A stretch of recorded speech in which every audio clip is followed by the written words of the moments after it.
Ну и более 1000 участников. Мы напомним, что 37 стран, и на неделю Уфа стала фольклорной столицей мира. Фольклориада – это самый большой международный фестиваль традиционных искусств и истории более чем в четверть века. Ну и теперь наша республика яркими буквами вписана в летопись мировой фольклориады. Сегодня заключительный день фестиваля, и уже можно подводить итоги с нашими представительными гостями. Министр культуры Республики Башкортостан Амина Шафикова в этой студии. Доброе утро, Амина Евгеньевна. Доброе утро. В компании, между прочим, с Филиппом Боссаном, президентом Международного совета организации фольклорных фестивалей и традиционных искусств СИОФ. Good morning. Bonjour. Good morning. Месье Боссан. Ну что, я вас поздравляю. Я вас поздравляю с тем, что фестиваль он еще не завершился, но мы дошли до финала. Дошли до финала. Амина Евгеньевна, ну давайте подытожим. Как вам все, что происходило? Вы лично довольны? Я про ваши внутренние ощущения. Вы знаете, вот сейчас смотрела небольшой ролик по итогам фольклориады, и была мысль такая, что неужели мы это сделали, и сделали это хорошо. На самом деле, я выезжала в муниципалитеты, смотрела, как там зрители принимают наших гостей. Если до начала фольклориады у наших жителей была какая-то настороженность вообще к этому мероприятию, ко всему, что к нам приезжает такое количество участников, на местах это было просто, знаете, я гордилась башкортостанцами, тем, как они тепло и с такой широкой душой встречали всех участников. И, наверное, это самое главное, когда мы видим, насколько разнообразен мир, мы видим, насколько разная у нас культура. Да? Участники, которые приехали к нам, они поют к концу фольклориады, начали петь русские песни, башкирские народные песни начали исполнять. Вот это взаимопроникновение душ, взаимопроникновение культуры, это, наверное, самое главное вообще, для чего мы проводили эту фольклориаду. Мы видим, что мы разные, но мы чувствуем, что мы вместе. Ну, мы слышали эмоции и отзывы наших жителей, буйство красок, эмоции, восторженные реплики. Я думаю, что все остались довольны. Вот хочется услышать мнение Филиппа. Как вам все-таки организация в Республике Башкортостан? Можно ли сравнить с предыдущей фольклориадой, которая проходила в Мексике? Ваши эмоции, ваши впечатления какие? Mr. Busong, we would like to know your opinion about how the whole Folkloriada went. Did all your expectations come true? And what is your impressions on Ufa and Bashkortostan regarding the Folkloriada? Yeah, at least it's almost the final of this Folkloriada, and really all the events was something amazing since the beginning until now, last day today. Yes, the organization was really great, but we can say that now it has been the best Folkloriada that we have organized since 15 years, 20 years in SIOF, and really doing that during a pandemic situation, something it's unbelievable, and it was not easy. We did it, and really it is a great success. And I would like to thank all the organizers, because really they have done a big work here. От чистого сердца хочу выразить благодарность за эту прекрасную возможность. Были переживания, опасения, но мы справились со всеми жителями России и Башкортостана. Мы справились. Были моменты, которые мы могли сделать по-другому, но в целом получилось. Для меня большая честь, что организация прошла на ура. Все было по плану. И также я считаю, что это один из самых великолепных мероприятий за эти 20 лет проведения фестиваля фольклориады. Ну, господин Боссан сказал, лучшая организация, я еще раз подчеркну это. Месье Боссан, пожалуй, вы единственный в мире француз, который видели всю республику Башкортостан. Что вам запомнилось больше всего? Мы сейчас не про организацию, а в целом про нашу республику. Monsieur Besson, we think that you are the only French that saw the whole Bashkortostan. So what's the most impression about Bashkortostan? What is there that you like very much? Well, I will say the people of Bashkortostan really, because they are so kind. I was impressed every time, all in the district here in Ufa, when I was walking on the street or in the show and so on. People wanted to take picture with me and talking, and I heard a lot of people speaking French, so I was quite impressed of that. I think the tradition also of your country. Really, we have seen in the district the difference between the capital and the countryside also is something very interesting. But really the people, I think when we are talking and meeting the people, the kindness of the people really, they are so nice person everywhere. We have been received, all the group have been received very warmly, and it is the most important, I think. Конечно же, мое самое большое впечатление являются люди Башкортостана. Куда мы ни ездили, куда мы ни ходили, все нас встретили с большой душой, радостью, с уважением, все хотели с нами фотографироваться. И география республики, и люди, и подготовка, все это в основном нас радовало. И куда бы ни хотели, все же люди были первым впечатлением, когда мы начинаем работу или представление с коллективами. Вот господин Басан еще отметил, что у нас много франкоговорящих в Республике Башкортостан. Да, также был приятно удивлен, что в Башкортостане многие говорят на французском языке и хотя бы понимают. Ну, мы все понимаем французский язык, просто не Просто не очень уверенно реагируем. Да, не всегда об этом говорим. Амина Евгеньевна, вы ведь с господином Басаном и с делегацией организаторов ездили в разные районы республики. Понятно, что во все не успели заехать, да? Но вы бы лично какой район, возможно, какой концерт отметили, потому что это было, ну, так необычно.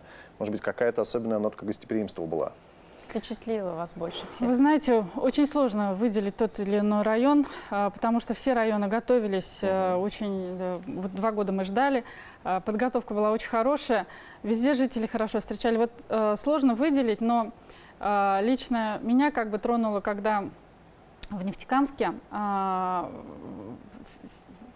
участники вместе с людьми танцевали. Это то, что я видела. Я знаю, что такое было и в других районах, но вот конкретно в Нефтекамске была полная площадь, и концерт многочасовой, он идет почти 4 часа.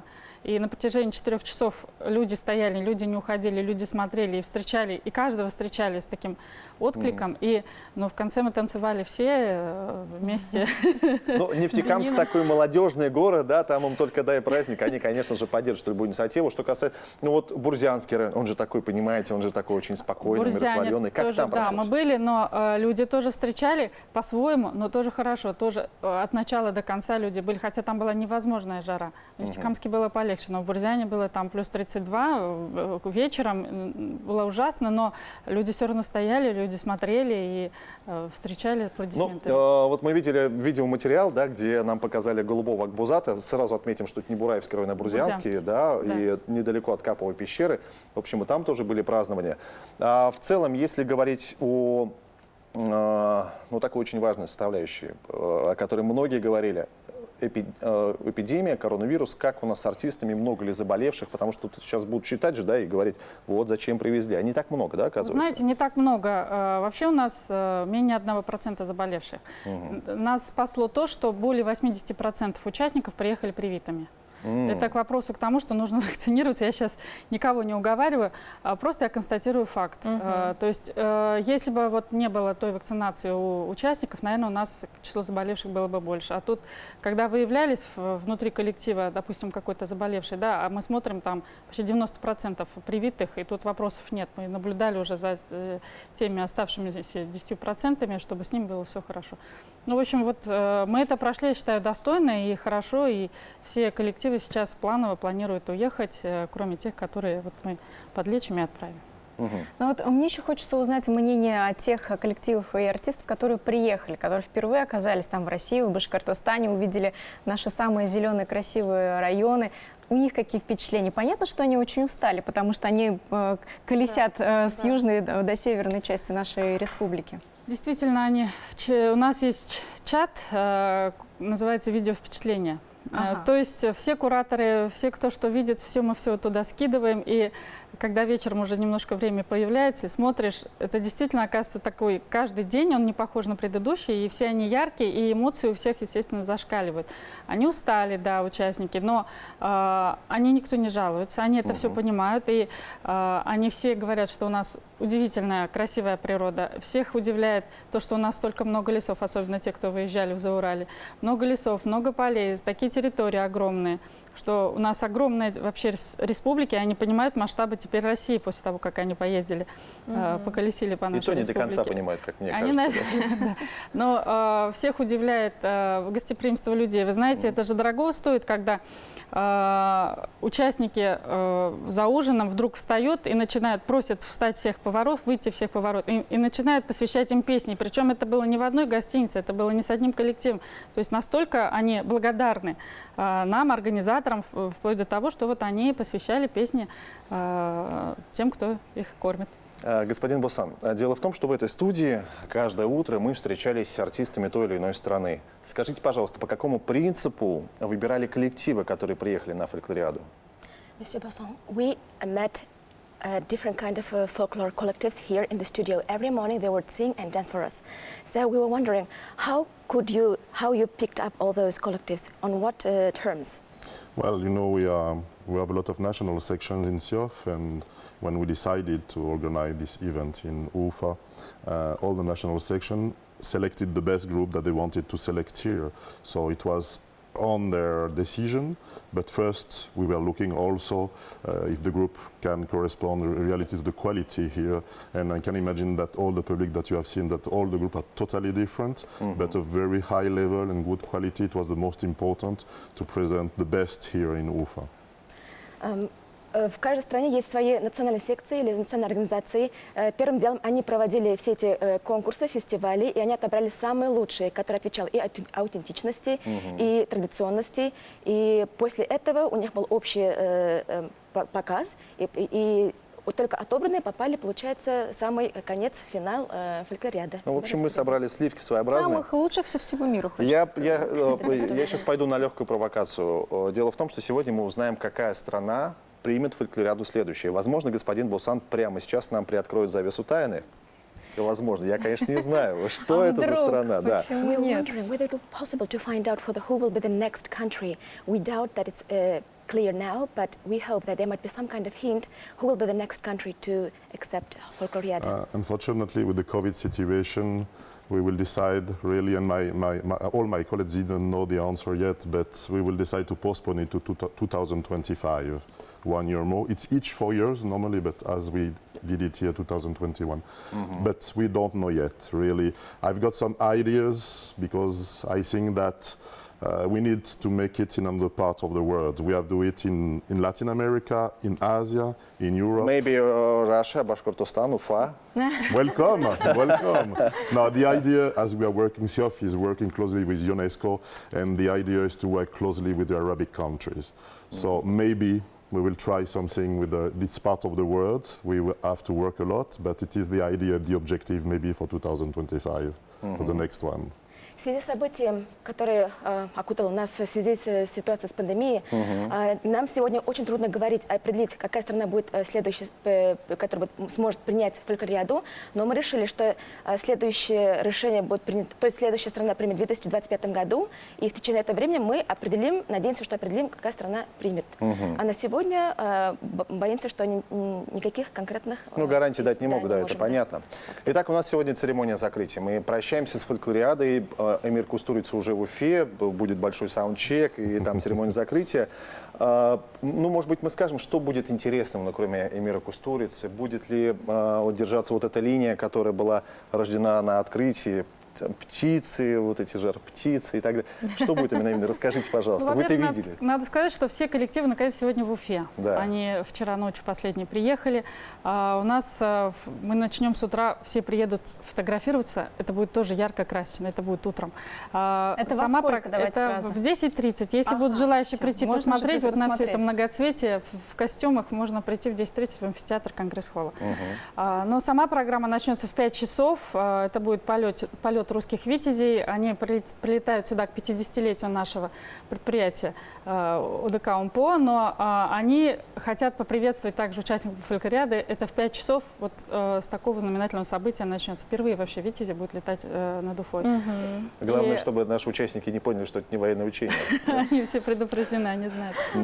Потом 18 коллективов участников будут выступать на сцене, будут гаскаровцы и будет аргамак.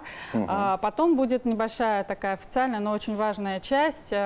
Вот та линия, как раз о которой вы говорили, Древо мира, под которым собираются все народы, вот оно сегодня будет. Древо мира, мы будем еще раз почувствуем, что мы все вместе под наши корни и наше будущее нас сегодня объединяют. Также мы сегодня вот утром будем подписывать 2 послания одной из них потомкам, организаторам, которые живут здесь. Одна капсула останется здесь, в Национальном музее, мы ее откроем через 10 лет. А вторая капсула – это капсула участникам 7-й фольклориады. Мы ее передадим Филиппу, и он ее увезет и откроет уже на следующей 7-й фольклориаде. Это очень здорово, символично. Альбин, у нас время уходит. Давай господина Босана попросим передать большой привет, что ли, жителям республики. Спасибо вам за то, что привезли фольклориаду в республику. Что бы вы хотели сказать в завершении нашего общения? Monsieur Bassan, thank you so much for being in Bashkortostan and holding all this big event for Koryada. And now we were wondering whether you'll be able to say some kind of greetings to the people of Bursa. Yeah, Your wishes and greetings. Really, I wish all the best for the people to take care again, because this pandemic is still here in the world. But hopefully that soon we will do our best to go out from that. But really, we have done it here. We have done the best cultural event organized for the first time during a pandemic situation. It will be historical for Siof, historical for Bashkortostan, historical for Russia. Really, it has been wonderful, and we have forgotten everything, and really people enjoy here to dance together, to play music, to see the people and to exchange with the public, because we need to build a better world, a peaceful world. It is very urgent, and we need to do that. And Siof is working for that all around the world. So thank you so much. Spasiba, Harmat. And see you soon, really, see you soon. Всем жителям России, всем жителям Башкортостана я желаю всего самого лучшего. Берегите себя, будьте здоровы. Несмотря на эту ситуацию с пандемией, мы это сделали. Мы провели фольклориаду, и у нас еще есть планы, мечты, желания. Мы хотим с таким вот мероприятием объединить весь мир. Благодаря культурным моментам, благодаря дружбе, общению мы спасаем наш мир. Мы поддерживаем мир во всем мире. Спасибо. Благодарю, Спасибо. искренне благодарит всех жителей России и Башкортостана. Спасибо вам господину огромное. Босану. Ну и хочется сказать, что все-таки республика это сделала. Огромное спасибо организаторам. И у нас сегодня финальная часть, которую, я думаю, ни один из наших зрителей не должен пропустить. Ни в коем случае. Амина Шафикова, Филипп Босан были этим утром у нас в гостях. Утро субботы начинается с Аляма, это правильно. Никуда не уходите, потому что дальше артисты, фольклориада, ну куда без них.